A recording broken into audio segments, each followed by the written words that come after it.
DS judicial academy Prayagraj Allahabad सभी कानून के विद्यार्थियों का स्वागत करती है और अधिवक्ताओं का स्वागत करती है।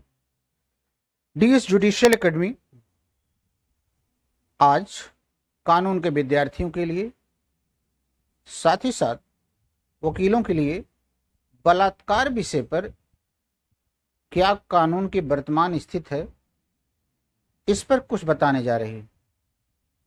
बलात्कार आईपीसी 376 में दंडनीय बनाया गया है और 375 में परिभाषित किया गया है।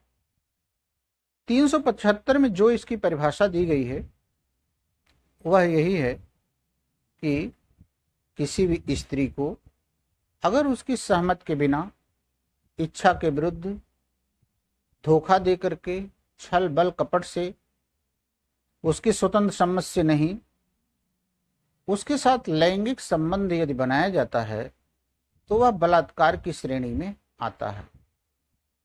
और इसमें यह भी ध्यान देने योग्य है कि penetration male organ of the person यानी पुरुष का लिंग स्त्री के यौन में प्रवेश होना ही पर्याप्त है, वीर्य का स्खलन होना जरूरी नहीं है।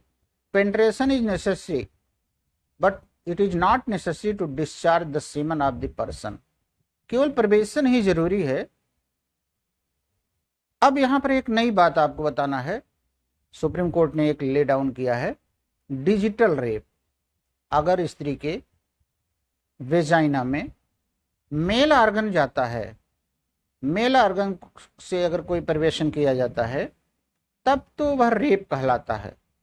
लेकिन पुरुष के मेल ऑर्गन यानी लैंगिक संभोग के बजाय किसी अन्य चीज के माध्यम से अगर उसके यौन के भीतर प्रवेश कराया जाता है तो फिर इसे डिजिटल रेप कहते हैं। जैसे फिंगर के माध्यम से फिंगर सेक्स किया जाए या किसी अन्य माध्यम से सेक्स किया जाए तो उसे डिजिटल रेप का नाम दिया गया है। तो any sexual intercourse in vagina of the girl except male organ तो फिर वह डिजिटल रेप कहलाता है। डिजिटल रेप के केसेस इधर बढ़े हैं, इसलिए सुप्रीम कोर्ट ने यह नाम डिजिटल रेप दिया है। अब इसके दंड के बारे में आते हैं। आईपीसी की धारा 376 में दंड का प्रावधान जो दिया गया है वो 3 खंड बनाए गए। 3 प्रकार के अलग अलग रेप करने वाले होते हैं। अगर वो सामान्य रेप करने वाले होते हैं उनके लिए दंड जो है की व्यवस्था जो की गई है वो न्यूनतम 10 वर्ष की गई है और अधिकतम आजीवन कारावास की गई है। जो सामान्य रेप करने वाले अपराधी हैं न्यूनतम 10 वर्ष और अधिकतम आजीवन कारावास। ध्यान रहे यहां मृत्युदंड का प्रावधान नहीं दिया गया है।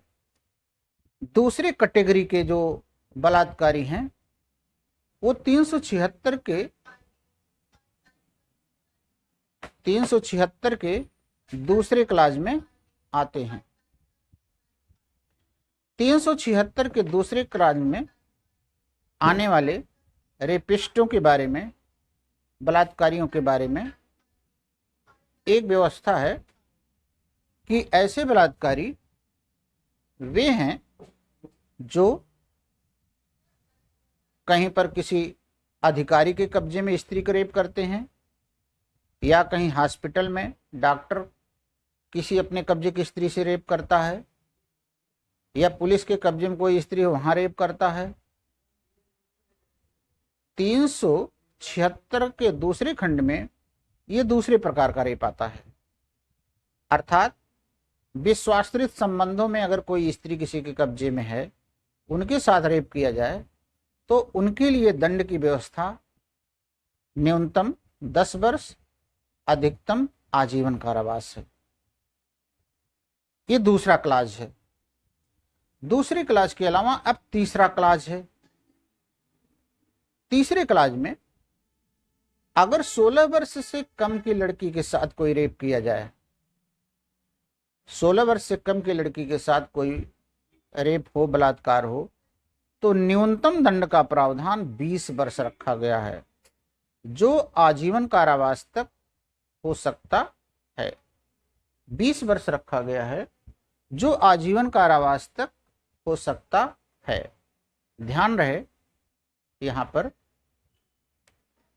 जो भी पैसा या जो भी जुर्माना जमा होगा वह लड़की के व्यय पर खर्च होगा, जुर्माना लड़की के इलाज पर खर्च होगा, जुर्माना पीड़िता को दिया जाएगा। अर्थात ये तीसरे क्लास का है, यानी 376 के तीसरे क्लास में लड़की को सारा पैसा जुर्माने का दिया जाएगा जो पीड़ित लड़की है। अब सवाल है कि पहले में भी तो 10 वर्ष है, आजीवन कारावास है, दूसरे में 10 वर्ष है, आजीवन कारावास है, तो पहले और दूसरे क्लास को अलग करने की क्या जरूरत पड़ी? दोनों को एक ही में क्यों ना बना दिया गया होता? ये बहुत रोचक क्वेश्चन है। इस संबंध में 114A धारा देखना होगा। धारा 114A एविडेंस एक्ट, धारा 114 एविडेंस एक्ट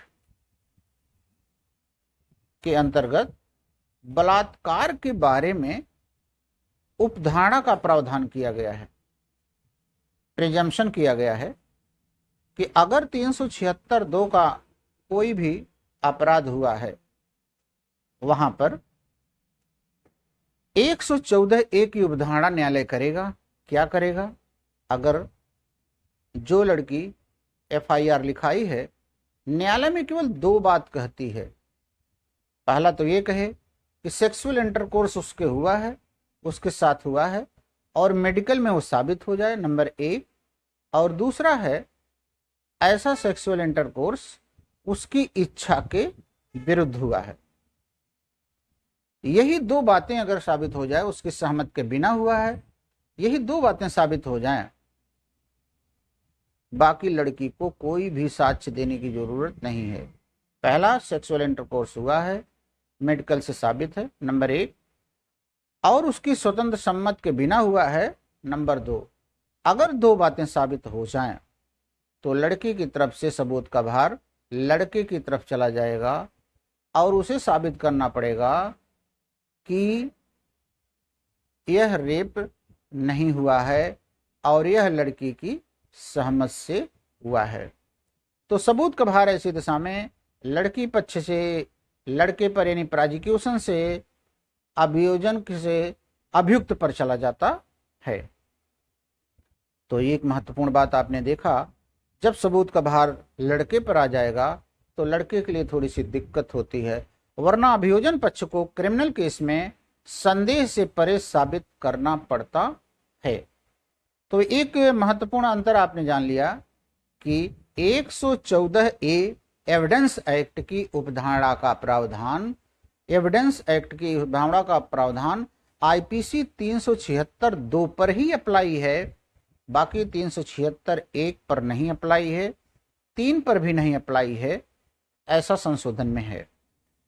नई बुक्स में अगर आ जाता है संशोधन करके कि ये अप्लाई है तो फिर हो सकता है। राम रतन बनाम स्टेट ऑफ MP में मध्य प्रदेश हाई कोर्ट ने यही बात कही कि 114A की उपधारणा केवल और केवल 376(2) वाले रेप पर अप्लाई है, अर्थात कस्टोडियल रेप जितने होते हैं उन पर अप्लाई करता है। तो रेप के बारे में आपने यह संक्षिप्त जानकारी सुनी। सारे अधिवक्ताओं को, सारे लॉ के स्टूडेंटों को बहुत बहुत धन्यवाद।